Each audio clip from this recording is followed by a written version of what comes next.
These are the first pictures from inside the Croydon tram that crashed and killed 7 passengers and injured 51 others after the driver probably fell asleep.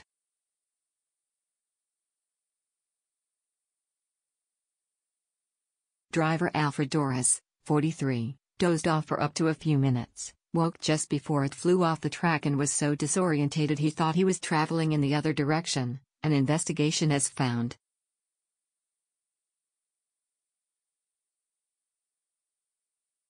The 7 commuters who died on November 9 last year were all thrown out and crushed by its sliding carriages.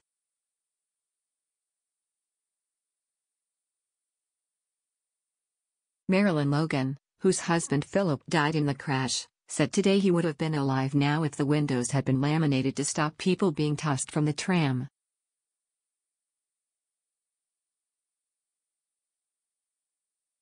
These ejection-proof windows have been standard on trains since 1993. She said, nobody would have been ejected.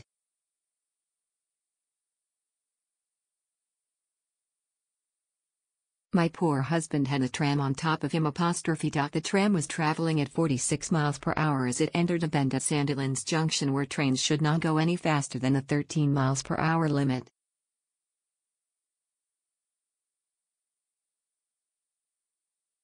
New images show the devastated tram on its side near Croydon and inside its overturned carriages with shattered windows, bent handrails and buckled doors.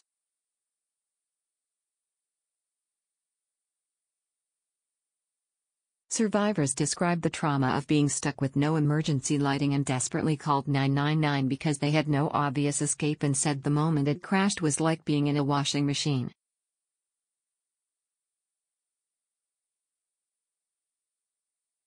The 62 passengers who survived forced to smash their way out of the front and back windscreens before climbing out because there were no emergency exits available.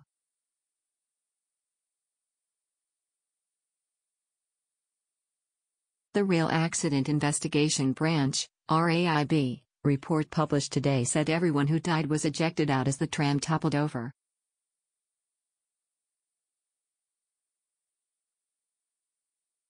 Emergency lighting had failed at the point of impact, shortly after 6 a.m., plunging the wreckage into darkness.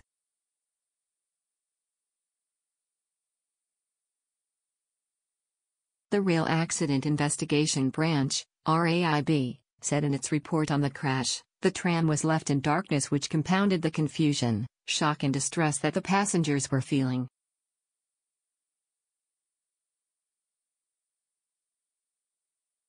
Everyone that was killed had been thrown through the tram windows, according to investigators.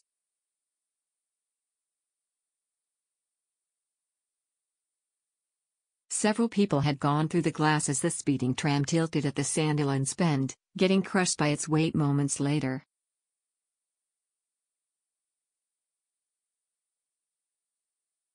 Injured commuters could not escape until the tram's front window was smashed with a fire extinguisher and metal bar.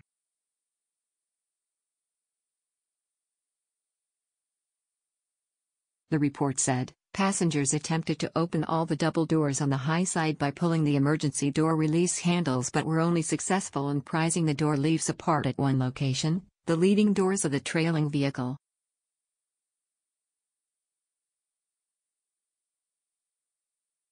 However, faced with concerns that the overhead line might still be live, the passengers at that doorway decided not to exit the vehicle using that egress route.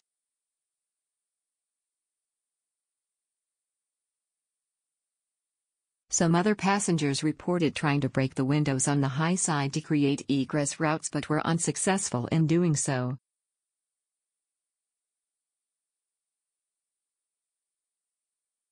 Having realized that they needed external help to get out of the overturned tram, many passengers reported a feeling of being trapped.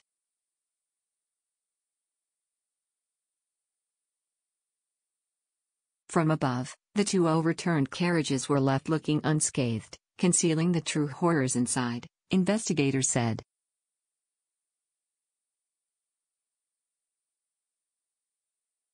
All of the windows on the left-hand side had remained intact, as the bending design of the tram helped absorb the shock.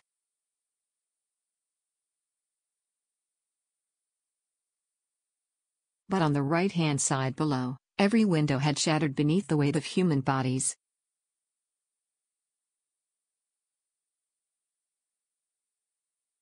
Doors had also been torn off after the tram skidded for around 3 seconds after leaving the rails, the rape report said.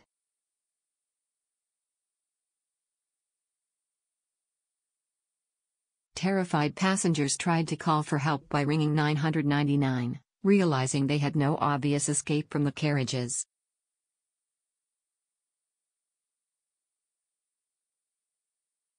Another tram driver was the first on the scene after his own tram traveling in the opposite direction had stopped due to the crash cutting power.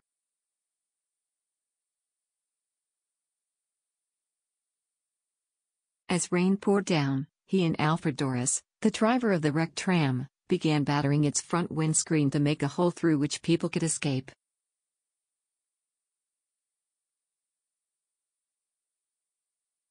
The rear window was then also smashed out. The rape said 45 people were believed to have exited through the front windscreen and 16 through the back.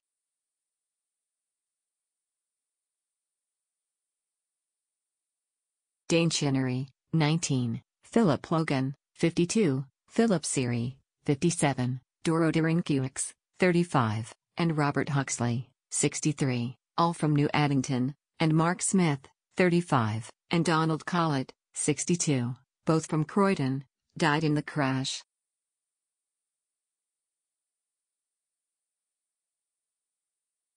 The driver of the Croydon tram that crashed, killing 7 and injuring 51, probably fell asleep for up to a few minutes and woke just before it flew off the track, an investigation has found.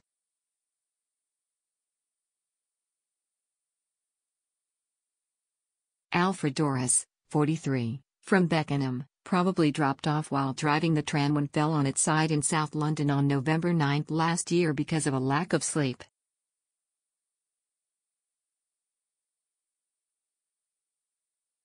The Rail Accident Investigation Branch, RAIB, believe it is probable he temporarily lost awareness on a straight section of track and may have fallen into a microsleep for up to 49 seconds or perhaps a few minutes.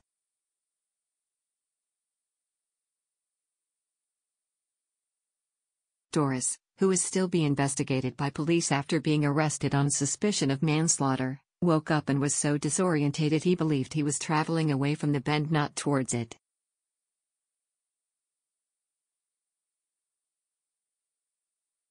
People fell through the openings where windows had smashed and doors were torn off, and many were crushed under the tram as it sliding for 3 seconds and 27 meters before coming to a rest.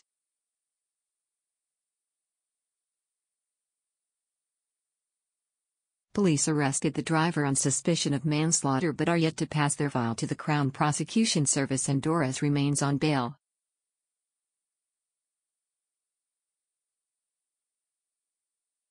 Marilyn Logan, whose husband Philip died in the crash, said today it could have been avoided due to the earlier incident.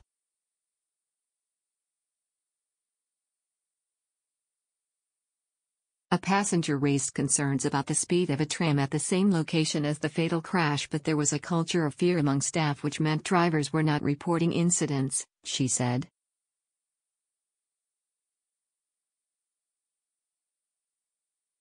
From what I've read, the driver went round so fast that when the tram got to Sandilands the lady got off the tram because she really thought it was going over, Mrs. Logan told the BBC.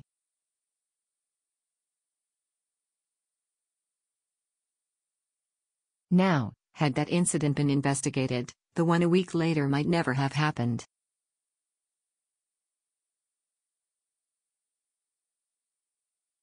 The Rail Accident Investigation Branch, RAIB, said today they have tried to piece together Mr. Doris's actions, but he says he cannot remember.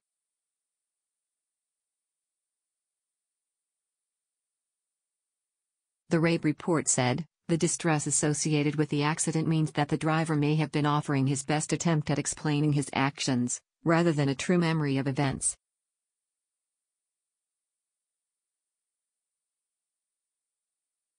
Doris suffered an episode of disorientation as his tram made its doomed approach to a bend, but felt fine earlier that morning, investigators found.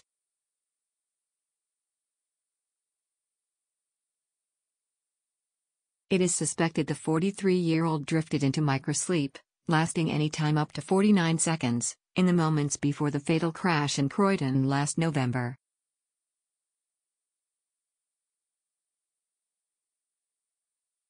The Rail Accident Investigation Branch, RAIB, have tried to piece together Mr. Dorris's actions in the build-up to the collision, but found he remembered little.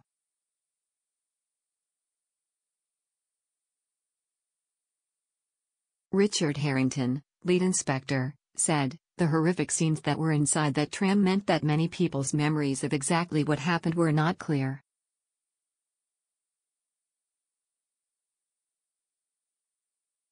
In terms of how much of the driver's recollection there is, it is not a lot, but that is not unusual for people that have been involved in serious accidents."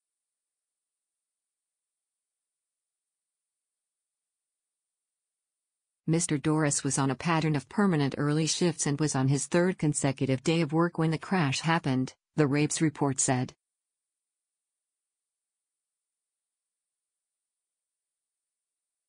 He knew the route well and had no history of speeding. Investigators found no evidence that his shift pattern would pose exceptional risk of fatigue, but said it was possible he had insufficient sleep before working them.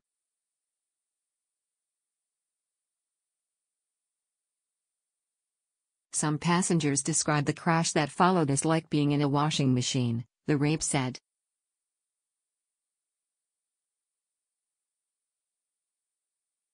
It was the worst accident involving a British tram in more than 90 years, investigators said.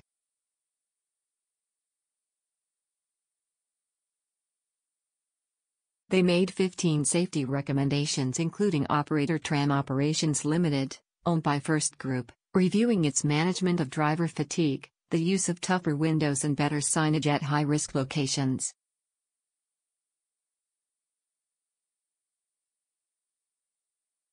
Since the accident, infrared eye monitors have been installed in each cab on the Croydon tram network as part of a series of safety enhancements.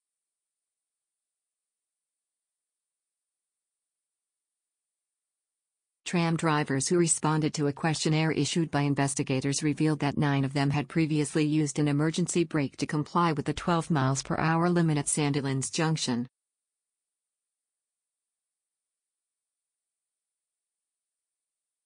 Investigators found the risk posed by late braking at the location were not fully grasped by tram managers due to some drivers feeling a reluctance to report their own mistakes.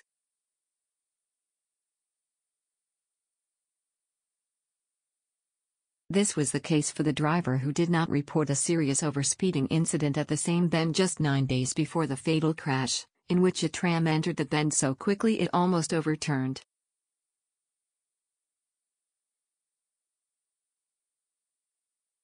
Forensic analysis by the RAIB found that the tram involved in the derailment reached the maximum permitted speed of 50 miles per hour as it entered the first of 3 tunnels which stretch for 500 meters.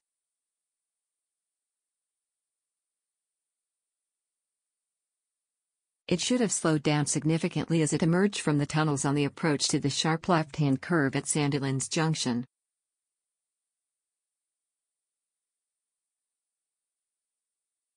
Mr. Dorris did apply the brakes, but the tram was still traveling at 45 miles per hour when it passed a speed limit sign, entered the corner and turned over onto its right-hand side.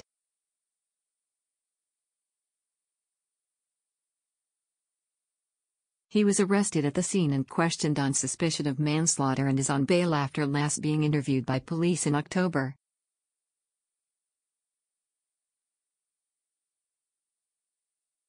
The RAIB report is separate to the criminal investigation. London's Transport Commissioner Mike Brown said a wide range of additional safety measures have been introduced on the tram network since the crash to make sure such a tragedy can never happen again.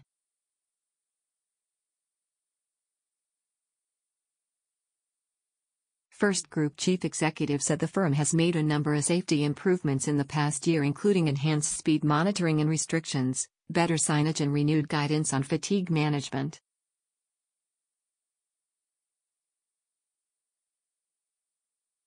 He went on, "We have learned from the RAIB's analysis and our own internal reviews, and we will continue working hard, alongside TfL, Transport for London, to follow the RAIB's advice and to make further changes where necessary."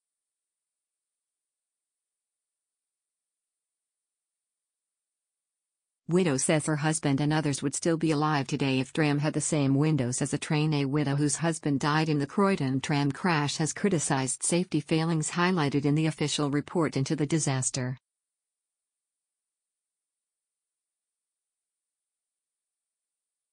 Marilyn Logan, 63, is very upset over the 174-page report into the accident which killed 7 and injured more than 50.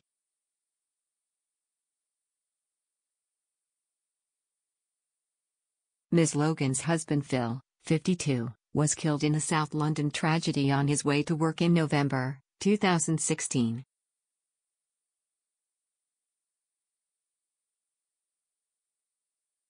Thursday's report makes 15 recommendations about safety and found the tram driver probably dozed off.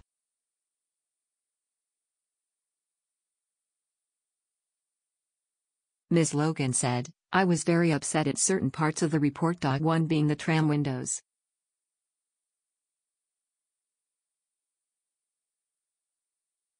If they had all been laminated, it could have saved my husband's life. Nobody would have been ejected.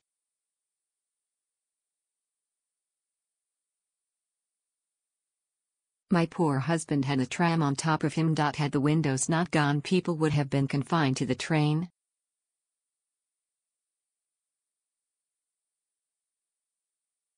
She also slammed as disgusting the report's findings that reporting an earlier speeding incident would not have prevented the fatal crash.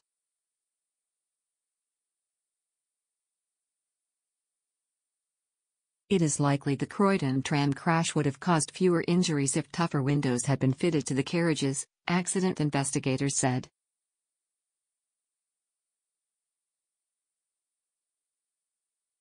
All 7 people killed and many of the 19 who were seriously injured were either fully or partially thrown out of the gaps in the carriages where windows were smashed or doors ripped off.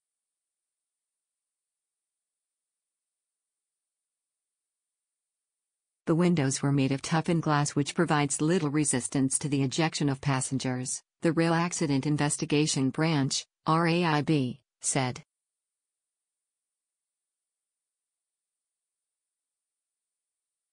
Laminated windows, designed to contain passengers during crashes, were first fitted on trains in Britain in 1993.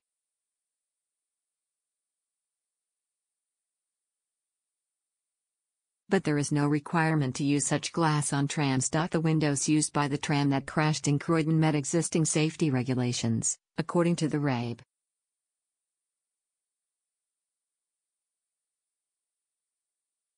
Asked if more people would have survived if laminated glass had been used, Deputy Chief Inspector Andy Hall replied, "It would be reasonable that it would perform much better in this type of accident."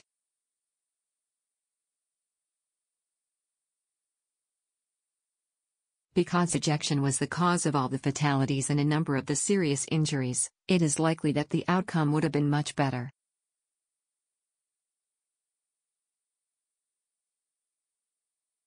The RAIB recommended that UK tram operators should investigate the use of improving the containment of passengers by windows and doors.